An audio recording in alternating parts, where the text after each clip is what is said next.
الحمد للہ کفا وسلام علی عبادہ الذین اصطفى اما بعد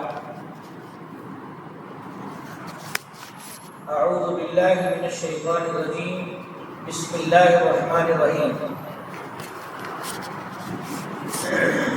ان ھذا القرآن یہدی للتی ہی اقوم۔ آج کی اس مجلس میں شریک ہو کر خوشی ہو رہی ہے کہ اللہ کے نیک بندوں نے اللہ کی آیات نماز میں پڑھی اور سنی، اور آج 10 دن میں قرآن پاک پورا ہوا۔ ایسی مجلس جہاں پر قرآن پاک پورا ہو تو وہ مجلس دعا کی قبولیت کی ہوتی ہے، اور اس میں شرکت یہ سعادت مندی کی بات ہے۔ تو میں ان لوگوں کا شکریہ ادا کروں جن لوگوں نے مجھے دعوت دی اور اس میں شرکت کا شہنشاہ جناب مسیح الدین صاحب اور ان سے پہلے طالب علم، تو ان سارے حضرات کا شکریہ ہے آپ حضرات کا۔ میں نے ابھی آیت پڑھی ہے کہ یہ قرآن پاک ہے، ان ھذا القرآن، جو قرآن پاک ہے اللہ رب العالمین نے ہمیں عطا فرمایا، یہ راستہ دکھاتا ہے۔ یہدی کے معنی راستہ دکھاتا ہے۔ کون سا راستہ دکھاتا ہے؟ یہدی للتی ہی اقوم، ایسا راستہ دکھاتا ہے جو بالکل سیدھا ہے، بالکل سیدھا ہے راستہ، یعنی صراط مستقیم کی رہنمائی کرتا ہے۔ یہ قرآن پاک صراط مستقیم کی رہنمائی کرتا ہے، اور یہی مقصد ہے قرآن پاک کے نزول کا۔ لیکن سوال یہ پیدا ہوتا ہے کہ صرف قرآن پاک کے الفاظ پڑھ کر کے کیا صراط مستقیم ہمیں مل جائے گا؟ صراط مستقیم کیا ہمیں مل جائے گا؟ صراط مستقیم یہ سیدھا راستہ ہے۔ اب میں اردو جاننے والا ہوں، میں تمل جانتا نہیں، اور مجھے سیدھا راستہ پکڑ کے جانا ہے، ہائی وے پہ مجھے جانا ہے۔ اب میں پوچھوں گا کسی آدمی سے کہ بھائی بتاؤ راستہ کدھر ہے، وہ آدمی تمل میں بتائے گا، مجھے سمجھ میں نہیں آئے گا، تو ہمیں سیدھا راستہ مل جائے گا؟ یہ نہیں ملے گا، نہیں ملے گا ہمیں سیدھا، ہمیں سمجھ ہی بھی نہیں آئے گا کہ کیا سیدھا راستہ کیا بتا رہا ہے اللہ کا بندہ۔ پھر میں دوسرے سے جا کر کے پوچھوں گا، وہ ملیالم جانتا ہے، اب وہ ملیالم میں مجھے بتا رہا ہے کہ یہ سیدھا راستہ ہے، لیکن ہمیں ملیالم آتی نہیں، تو ہمیں کیا سیدھا راستہ سمجھ میں آئے گا؟ نہیں سمجھ میں آئے گا۔ تو قرآن پاک عربی زبان میں اللہ رب العالمین ہمیں بتا رہے ہیں کہ یہ سیدھا راستہ ہے، اور ہم عربی جانتے نہیں ہیں، تو کیا قرآن ہمارے لیے حاجی ہو جائے گا؟ سیدھا راستہ بتا سکے گا؟ عربی میں بتا رہا ہے قرآن پاک، اور ہم اور آپ عربی جانتے نہیں ہیں، تو قرآن پاک سیدھے راستے کو دکھانے والا کیسے ہوگا؟ مشکل ہے۔ ایک غیر مسلم ہے، سوال کر رہا ہے، ایک طالب علم سے اسکول میں سوال کر رہا ہے کہ تمہارا قرآن عربی زبان میں ہے، اور تم اردو، ہندی اور انگریزی جانتے ہو، اور تمل جانتے ہو، ملیالم جانتے ہو، اور عربی قطعاً نہیں جانتے ہو، تو تمہیں کیا پتا کہ اللہ تعالیٰ نے قرآن میں کیا کہا ہے؟ تو یہ اعتراض صحیح اعتراض ہے کہ آج مسلمانوں نے سب سے زیادہ قرآن پاک پر ظلم کر رکھا ہے۔ قرآن پاک مظلوم صحیفہ ہے۔ مفتی صاحب کی تعبیر ہے، مفتی سعید صاحب کی، کہ قرآن پاک مظلوم صحیفہ ہے روئے زمین پر، اور پچھلی امتوں کو اللہ رب العالمین نے جو ترقیات عطا فرمائی تھی، وہ قرآن پاک کے ذریعے سے ترقیات عطا فرمائی تھی۔ ان اللہ یرفع بہذا الکتاب اقواما ویضع بہ آخرین، مسلم شریف کی حدیث ہے کہ اسی قرآن کے ذریعے اللہ رب العالمین بلندیاں عطا فرماتے ہیں۔ بہت سی قوموں کو بلندیاں عطا فرمائی تاریخ میں، جب سے قرآن نازل ہوا تب سے لے کر کے جب تک قرآن پاک کے احکام پر عمل کرتے رہے مسلمان، تو مسلمانوں کو عزت ملتی رہی، اور مسلمانوں نے جب قرآن پاک کو چھوڑا تو مسلمانوں کو عزت ختم ہو گئی، مسلمانوں کی عزت ختم ہو گئی، اور مسلمان مقہور، مظلوم، اور کیا کیا الفاظ استعمال کریں گے۔ جو آدمی بھی آج دیکھ رہا ہے حالات کو، وہ سمجھ رہا ہے کہ کہ مسلمان کس پوزیشن میں ہے، کہاں کس پوزیشن میں ہے۔ حالانکہ پہلے زمانے سے مسلمان زیادہ ہیں، آج پوری دنیا میں مسلمان 29% ہے، 29% ہے مسلمان، یعنی 30 میں ایک کم۔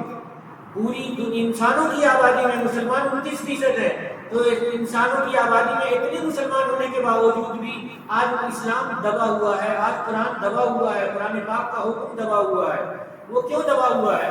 کہ ہم لوگوں نے قرآن پاک کے حقوق کو نہیں پہچانا ہے، اس لیے قرآن پاک کا حکم دبا ہوا ہے اور اسلام دبے ہوئے۔ ہمیں قرآن پاک کے حقوق کو سمجھنا چاہیے۔ قرآن پاک کے 5 حقوق ہیں اور ان 5 حقوق پر عمل کرنا سارے مسلمانوں پر ضروری ہے، اس کی طاقت کے مطابق۔ اللہ تعالیٰ طاقت سے زیادہ مکلف نہیں فرماتے ہیں کہ لا یکلف اللہ نفسا الا وسعها۔ اللہ رب العالمین جو ذمہ داری دیتے ہیں وہ اپنی طاقت کے مطابق ذمہ داری دیتے ہیں۔ کلفہ کے معنی ذمہ داری دینا، تو اللہ جو ذمہ دار بناتے ہیں بندے کو، وہ اس کی طاقت کے مطابق ذمہ دار بناتے ہیں، اس سے زیادہ نہیں بناتے ہیں۔ تو ہر انسان کو قرآن پاک کے حقوق کو ادا کرنا چاہیے، اور ادا کرنا جو بھی ادا کر سکتا ہے اور اتنا کر گزرے تب سمجھے گا کہ ہم نے قرآن پاک کے حق کو ادا کیا ہے۔ آج سارے مسلمان آ جائیں اور قرآن پاک کے حقوق پر غور کریں کہ کیا کیا حقوق ہو سکتے ہیں۔ میں جو جانتا ہوں اپنے استاد محترم سے، حضرت مفتی امین صاحب دامت برکاتہم سے، کہ انہوں نے قرآن پاک کے 5 حقوق بیان فرمائے اور حدیث شریف کے حوالے سے بیان فرمائے۔ الدین النصیحہ جو ایک جامع ترین حدیث شریف ہے، اس حدیث شریف سے جو کہ نصیحت اللہ کے لیے، نصیحت رسول اللہ کے لیے، نصیحت قرآن کے لیے، نصیحت فرشتوں کے لیے وغیرہ وغیرہ، جو الدین النصیحہ ہے، اس مضمون کو جو سمجھایا کہ قرآن پاک کا حق ہے، قرآن پاک کے ساتھ ہم مسلمانوں کی کیا خیرخواہی ہونی چاہیے، تو بتایا کہ 5 حقوق ہیں قرآن پاک کے۔ پہلا حق ہے قرآن پاک پر ایمان لانا۔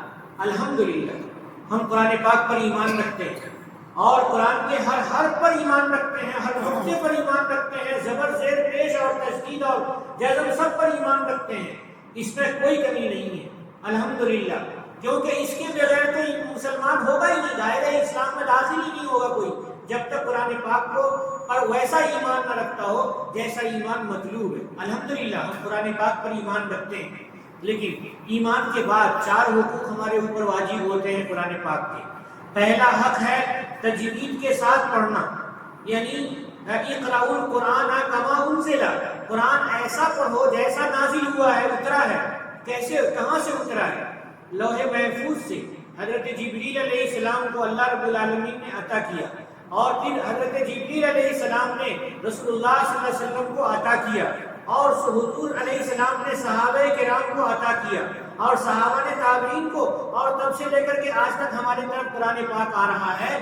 تو ایسا ہی پڑھنا جیسا حضرت جبریل نے پڑھا تھا، لوح محفوظ میں جیسا دیا گیا تھا پڑھ کر کے، اور جیسا حضرت نبی کریم صلی اللہ علیہ وسلم نے پڑھا اور حضور نے صحابہ کو، صحابہ نے تابعین کو پڑھایا، ویسے ہی پڑھنا مطلوب ہے۔ سمجھو یہ قرآن ہے، یہ قرآن ہے یہ، اور پہلی جو کتابیں تھیں وہ کتب تھی، کتاب تھی۔ نانوتوی رحمۃ اللہ علیہ نے نقطہ بیان فرمایا کہ پہلے جو کتابیں تھیں چاہے صحیفے تھے، اللہ نے 100 صحیفے نازل فرمائے، اور اللہ نے قرآن سے پہلے 3 کتابیں نازل فرمائی۔ تو صحیفے کے معنی، صحیفہ کے معنی شیٹ، کاغذ کی جو شیٹ ہے وہ صحیفہ ہے۔ اب وہ کاغذ کی رہی ہوگی یا کسی لکڑی پہ اللہ نے لکھ کے دیا ہوگا، پتھر پہ اللہ نے لکھ کر کے دیا ہوگا، کسی پہ اللہ تعالیٰ نے اتارا ہوگا، کس نبی پہ، ان کی تاریخ جمع نہیں ہے۔ لیکن صحیفہ کے معنی ہوتا ہے کاغذ، جیسے اخبار ہے تو اخبار کا ایک پنا کھول کر کے رکھیے اخبار کو، تو جو اخبار کھلا ہوا رہے گا وہ صحیفہ کہلائے گا۔ تو صحیفہ کے معنی پمپلیٹ اور شیٹ، کاغذ کی شیٹ۔ تو کاغذ ہے اور اس کی شیٹ ہے، ایسی اللہ تبارک و تعالیٰ نے، ایسے صحیفے اللہ تعالیٰ نے 100 اتارے، 100 انبیاء پر اتارے اللہ تعالیٰ نے، اور ان کو جو احکامات دیے وہ احکامات اس میں لکھے ہوئے تھے، لکھ کر کے دیے۔ اور پھر جب زبور نازل ہوئی تو وہ بھی لکھ کر کے نازل ہوئی، اور تورات نازل ہوئی تب بھی لکھ کر کے نازل ہوئی۔ الواح کا لفظ آتا ہے، حضرت موسیٰ علیہ السلام لے کر کے آئے تھے الواح، طور پر جب گئے تھے، اور پھر تورات کے بعد انجیل کا نزول حضرت عیسیٰ علیہ السلام پر ہوا، وہ بھی لکھ کر کے ہوا۔ تو پہلی جو کتابیں ہیں اور صحیفے ہیں وہ مکتوب ہیں۔ نانوتوی رحمۃ اللہ علیہ فرماتے ہیں کہ مکتوب ہیں، لکھ کر کے اللہ رب العالمین نے عطا فرمایا ہے۔ لیکن صرف آخری کتاب الہی کی خصوصیت ہے کہ یہ قرآن ہے، پڑھ کر کے دیا گیا ہے۔ حضرت جبریل کو پڑھ کے دیا گیا لوح محفوظ سے، اور حضرت جبریل نے پڑھ کے دیا حضور کو، اور حضور نے پڑھ کے دیا صحابہ کو، صحابہ نے پڑھ کے دیا امت کو۔ اور احتیاط کے طور پہ اللہ رب العالمین نے اس قرآن پاک کو حضرت نبی کریم صلی اللہ علیہ وسلم کو لکھوا بھی دیا کہ آپ لکھوا لیجئے اس کو۔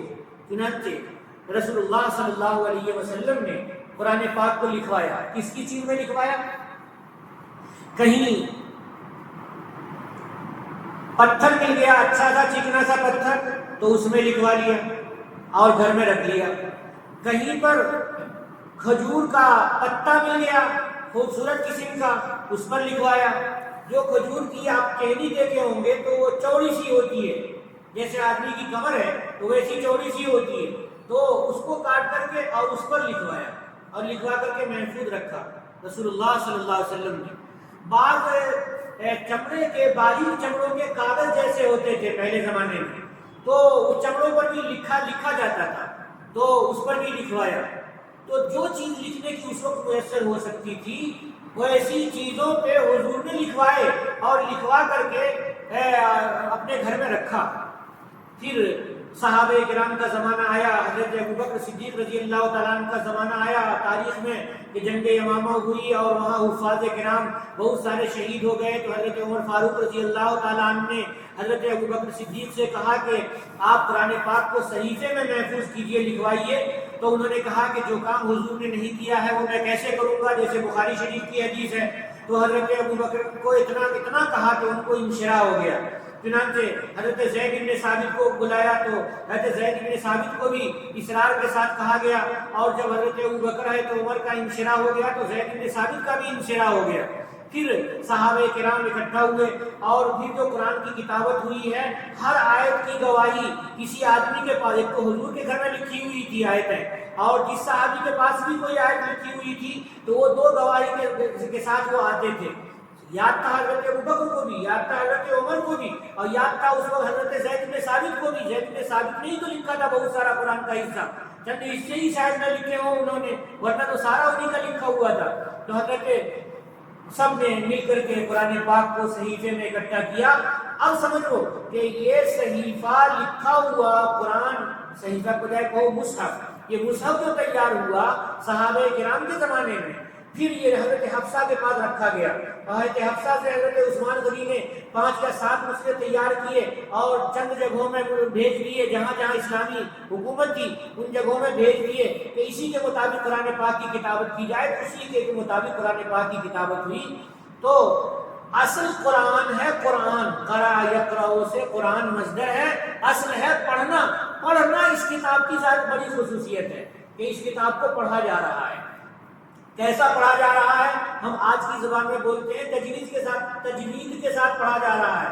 تجوید یعنی حروف کے نکالنے کے طریقے لکھے ہوئے ہیں کتابوں میں کہ الف سے لے کر کے یا تک، اور پھر ہر ایک کی صفات ہیں، صفات لازمہ اور صفات عارضہ، اور پھر قراءت ہیں، اور قراءتوں میں الگ الگ جو لہجے ہیں یا الگ الگ لغات وغیرہ کے اختلافات ہیں، وہ سارے متواتر طریقے سے محفوظ ہیں آج قرآن پاک میں۔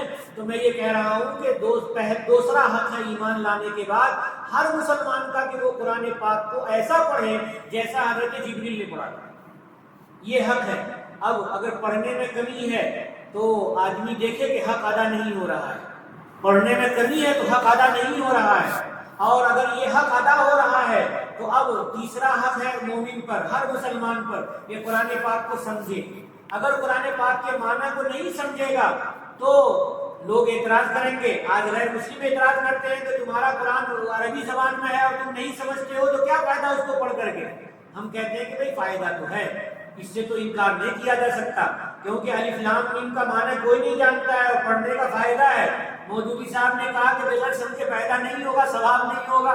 یہ بیچارے کچھ زیادہ غلو کر گئے، لیکن ہم کہتے ہیں کہ نہیں، ثواب تو ملے گا، ہر حرف پہ پڑھنے میں ثواب ہے، اور قرآن پاک کے چھونے پر بھی ثواب ہے، قرآن پاک کو دیکھنے پر بھی ثواب ہے، قرآن کو چوم لیجئے اس پر بھی ثواب ہے، رکھے رہیے تو بھی ثواب ہے، اور قرآن پاک کے ہر حق پر ثواب ملتا ہے بندے کو، ایسا نہیں کہ نہیں ملتا ہے، تو پڑھے گا تو ثواب نہیں ملے گا، ملے گا ضرور، لیکن معنی کے بغیر اگر پڑھے گا تو اسے یہ پتہ نہیں چلے گا کہ اللہ کیا کہہ رہے ہیں۔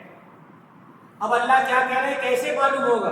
اب اس کے لیے ضروری ہے کہ قرآن پاک کے دروس قائم کرو اپنے گھروں میں، قرآن پاک کے دروس میں شامل ہو جاؤ جا کر کے، تاکہ یہ پتہ چلتا رہے کہ قرآن میں اللہ نے کیا کہا ہے۔ اور اگر دروس میں شریک نہیں ہو رہے ہیں، اس کا دوسرا طریقہ یہ، پڑھنا جانتے ہو تو پڑھو قرآن پاک کا ترجمہ۔ آج دنیا کی تقریباً زبانوں میں قرآن پاک کا ترجمہ ہو چکا ہے، تو آپ کی تمل زبان میں بھی قرآن کا ترجمہ ہوگا، اردو زبان میں بھی قرآن پاک کا ترجمہ ہے، اور فارسی زبان میں بھی قرآن کا ترجمہ ہے، ملیالم میں بھی قرآن کا ترجمہ ہے، کنڑ میں بھی قرآن کا ترجمہ ہے، تیلگو میں بھی قرآن کا ترجمہ ہے۔ تو قرآن کے ترجمے پڑھو، تلاوت بھی کر لو، ایک صفحہ تلاوت کیا تو نیچے معنی بھی اس کے پڑھ لیے، یا ہر آیت کو پڑھو اور اس کے ساتھ معنی اس کو پڑھو، تاکہ دل میں معنی اترے اللہ کیا کہہ رہے ہیں، اللہ کیا کہہ رہے ہیں۔ یہ تیسرا حق ہے، ہر مسلمان پر وہ تیسرا حق ہے یہ قرآن پاک کا۔ اس کے بعد چوتھا حق ہے اس پر عمل کرنا۔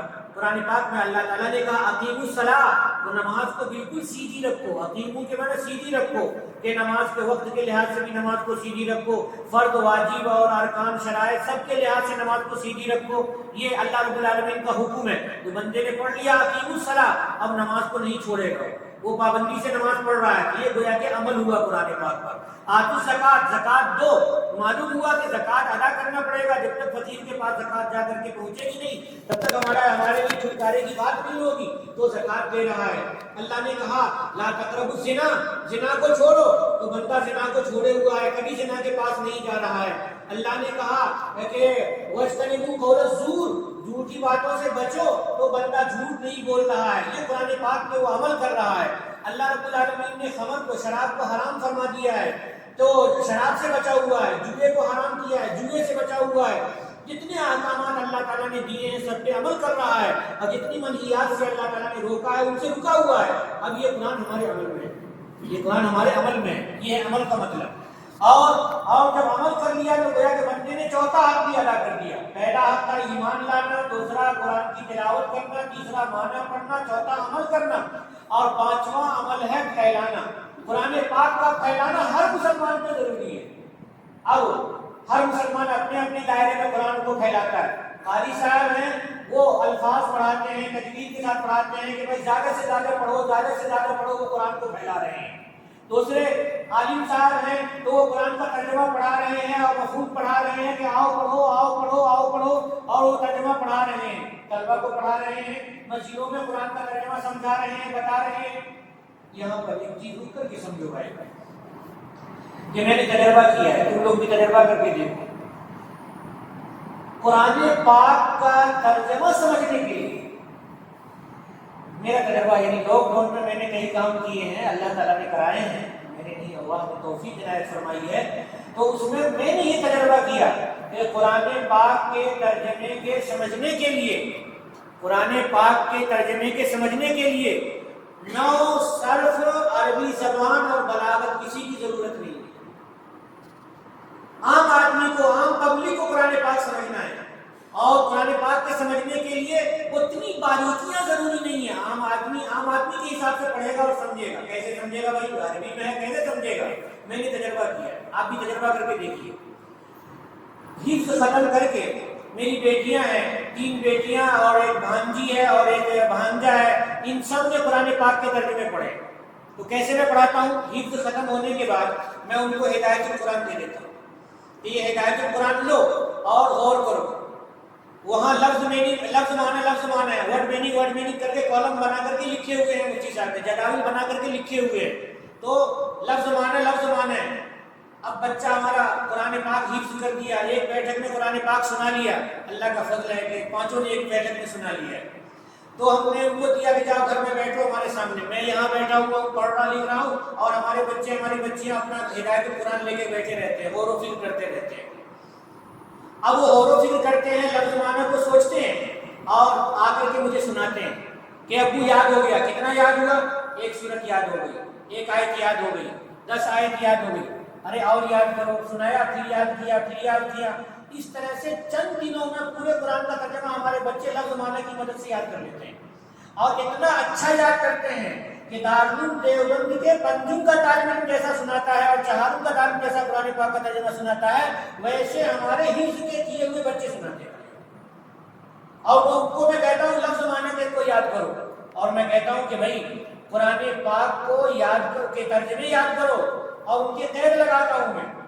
اسکول کے بچے، کالج کے بچے بھی ہمارے پاس آتے ہیں، ان کو بھی پڑھاتا ہوں، لیکن قید لگاتا ہوں کہ دیکھ کسی گمراہ کی تفسیر نہیں پڑھنا کبھی، اور صرف اپنے علماء کی تفسیریں پڑھنا، اور ان کی کتاب بتاتا ہوں، ہدایت القرآن پڑھنا، معرفت القرآن پڑھنا، بیان القرآن پڑھنا، ترجمہ شیخ الہند پڑھنا، اور مولانا مفتی تقی صاحب عثمانی کی پڑھنا، مولانا خالد سیف اللہ رحمانی کی پڑھنا، مولانا احمد علی لاہوری رحمۃ اللہ علیہ کی پڑھنا، مولانا عبد القیوم مدنی کی پڑھنا، مولانا یہ عاشق الہی برنی کی پڑھنا، مولانا عاشق الہی میرٹھی کی پڑھنا. یہ سارے میں گنواتا ہوں کیونکہ میں سارے ترجمے میرے پڑھے ہوئے ہیں. ہر قرآن اللہ کا فضل ہے الحمدللہ کہ اللہ تعالیٰ نے قرآن پاک کے ترجمے کا کام لیا لاک ڈاؤن میں، کہ اکابر کے 18 ترجمے سامنے رکھے ہم نے، اور عربی کی بھی تفسیریں رکھی تھی، اور سب تقریباً 20-25 کتابیں ہمارے پاس ہر وقت رہتی تھی، اور ہر لفظ پہ غور کرتا تھا، اور سارے اکابر کے ترجمے دیکھتا تھا، اور عربی کی تفسیریں دیکھتا تھا،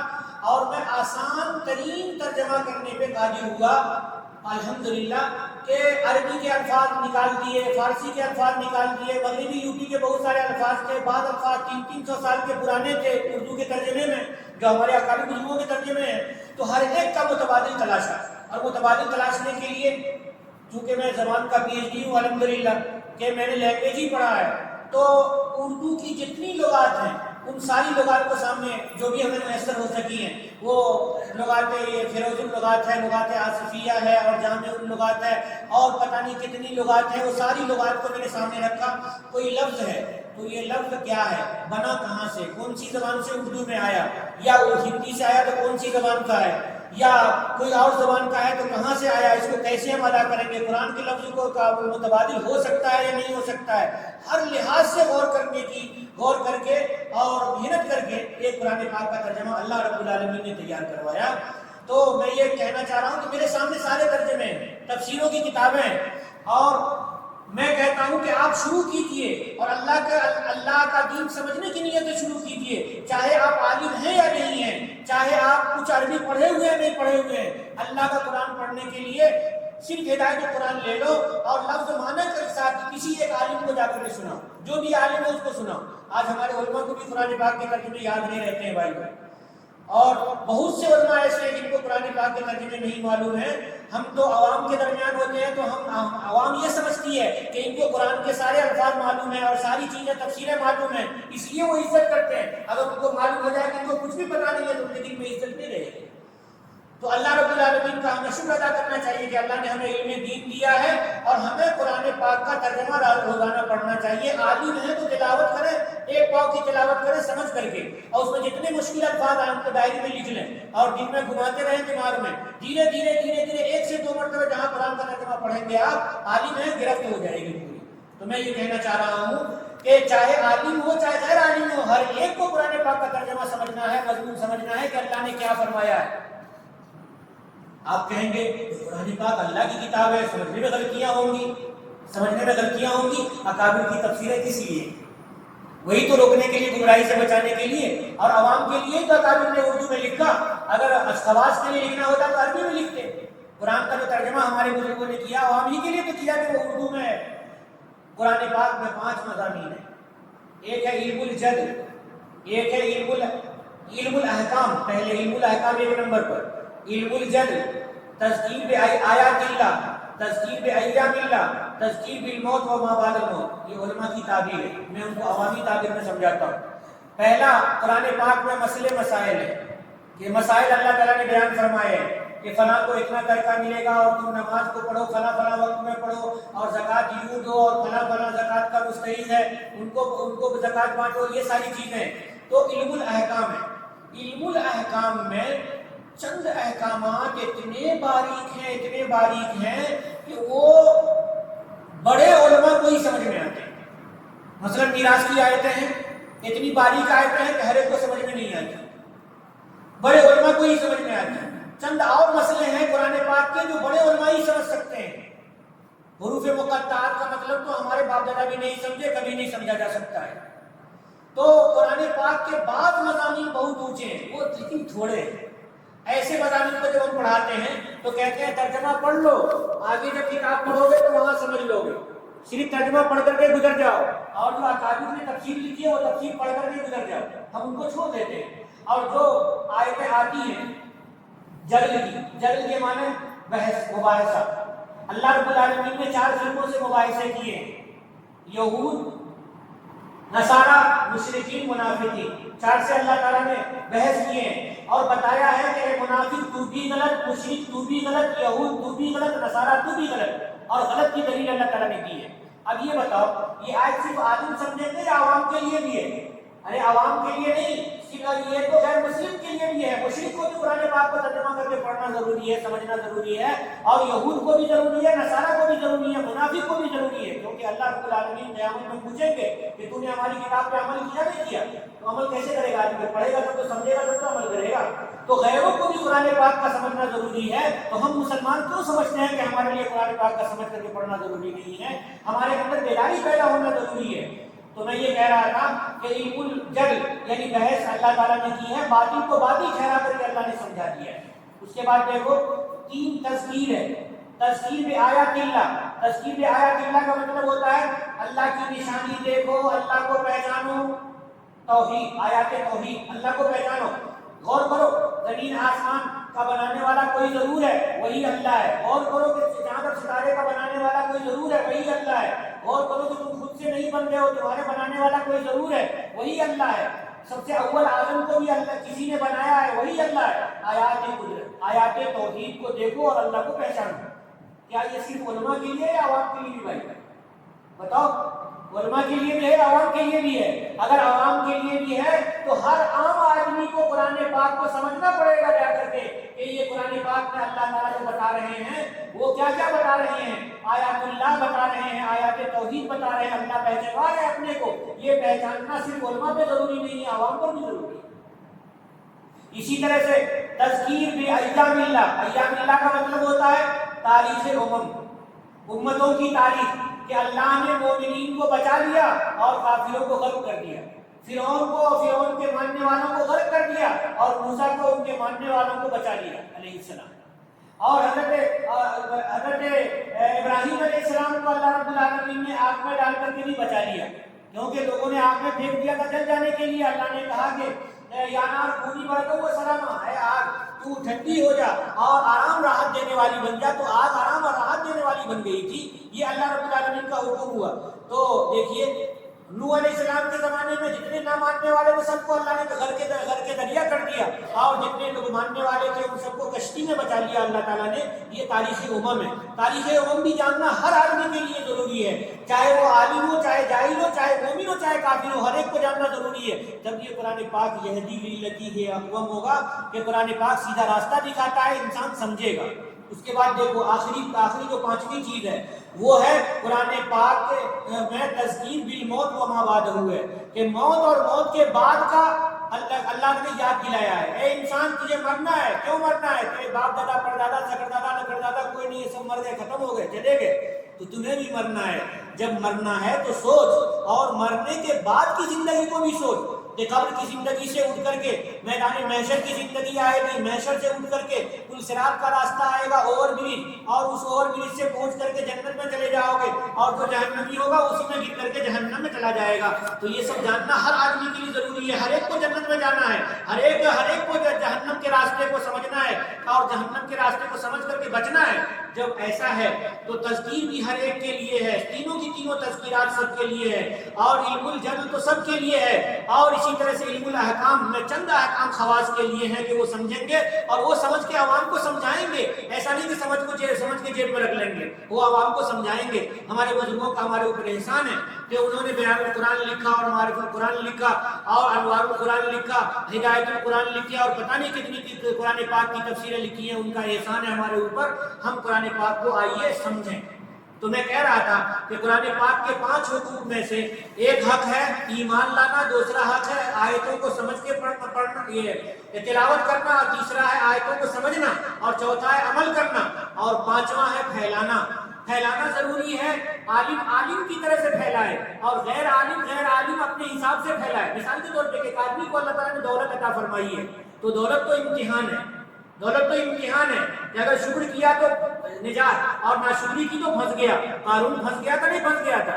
تو اللہ نے عوام کو جو دولت دی ہے وہ اس لیے دیا ہے کہ خیر میں خرچ کرے۔ تو خیر کا ایک راستہ ہے کہ قرآن پاک کو پھیلاؤ قرآن پاک کو چھاپ کر کے قرآن پاک بانٹو۔ مسجدوں میں ہی نہیں بلکہ محلوں میں بانٹو۔ دیکھو کہ کون مسلمان ایسا ہے جس کے بعد اللہ کی کتاب نہیں پہنچی ہے، کون مسلمان ایسا ہے جس کے بعد قرآن کا ترجمہ نہیں پہنچا ہے۔ اے مسلمانوں، آؤ یہ لوگ پڑھو، بھائیو یہ لوگ پڑھو، یہ اللہ کی کتاب ہے۔ ہمیں ہر مسلمان کے تک پہنچانے کی کوشش کرنی چاہیے۔ تو عالم کے حساب سے پہنچائے گا اور مالدار اپنے حساب سے اپنے مال کے ذریعے قرآن پاک کو پہنچائے گا، تب یہ قرآن پاک کے حق ادا ہوں گے ہم سارے مسلمانوں سے اجتماعی طور پر۔ اگر ہم اجتماعی طور پہ قرآن پاک کے حقوق کو ادا نہیں کر رہے ہیں تو اللہ رب العالمین ہم سے پوچھیں گے۔ عزت بھی ہمیں ملے گی تبھی جبکہ 5 حقوق ہم ادا کر پائیں گے۔ اگر ہم 5 حقوق ادا نہیں کر رہے ہیں اور صرف اپنا کھا رہے ہیں، سو رہے ہیں، آرام کر رہے ہیں، ارے دنیا میں اے سی چلا لے رہے ہو، تمہارے بس میں اے سی چلا لو گے، لیکن آخر میں کون سی اے سی چلا سکتے ہو؟ کیا تمہارے پاس ریموٹ کنٹرول ہوگا؟ نہیں ہوگا۔ ریموٹ کنٹرول یہیں سے لے کے جانا پڑے گا، وہ کلمہ طیبہ لا الہ الا اللہ ہے، اسی سے جنت ملے گی، اسی جنت کا آرام ملے گا۔ ایسا نہیں ہو سکتا ہے کہ ہمیں یہاں پر بیٹھے رہیں اور کلمہ کو بھی چھوڑتے رہیں، کتاب اللہ کو بھی چھوڑتے رہیں، رسول اللہ کو بھی چھوڑتے رہیں، اور دین کو بگاڑتے رہیں، فرشتوں کو پر ایمان نہ رکھیں اور آخرت پر ایمان نہ رکھیں، اور اللہ تعالیٰ رسول اللہ کھلائے وہاں پر، گدے پہ سلائے وہاں پر۔ ایسا کیسے ہوگا؟ یہاں پر ہمیں یہ دار الاسباب ہے، دار العمل ہے، اور وہ دار الجزا ہے۔ وہاں جا کر کے ہمیں ثواب ملے گا اور وہاں پہ اللہ رب العالمین عذاب دیں گے نافرمانوں کو۔ اللہ ہمیں نافرمانی سے بچائے، اللہ نیکی کرنے کی توفیق نصیب فرمائے۔ وآخر دعوانا الحمدللہ رب العالمین۔